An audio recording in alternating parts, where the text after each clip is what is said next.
நிலக்கடலையை பார்த்தாலே நிறைய பேருக்கு என்ன தோணுன்னா, ஐயோ! அதை சாப்பிட்டா கொழுப்பு வந்துடும், இதய நோய் வந்துடும் அப்படின்ற பயத்தில் இருக்காங்க. நிச்சயமாக அதுதான் இல்லை. நிலக்கடலை என்ன பண்ணுன்னா, நல்லா நைட்டு ஃபுல்லாக ஊற வச்சு அதை நல்லா அவிச்சு அதை சாப்பிட்டா அவ்வளோ சத்துக்கள் நிறைஞ்சிருக்கு அந்த நிலக்கடையில்.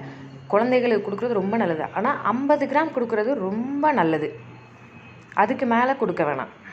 கிராமில் இருக்க சத்துக்களை விட அதிகமான சத்துக்கள் இந்த நிலக்கடையில் இருக்குது. விலையும் கம்மி.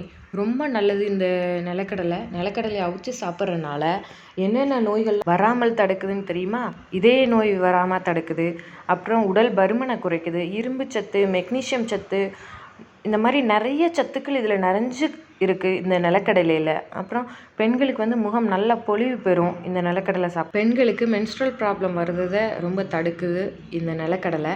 அப்புறம் ஆண்களுக்கு ரொம்ப நல்லது இந்த நிலக்கடலை சாப்பிட்றது. ரொம்ப கொழுப்பு சத்தை நல்லா குறைக்குது இந்த நிலக்கடலை சாப்பிட்றது. நிலக்கடலை சாப்பிடுங்க, கரெக்டாக 50 கிராம் சாப்பிடுங்க, அதுக்கு மேலே வேணாம்.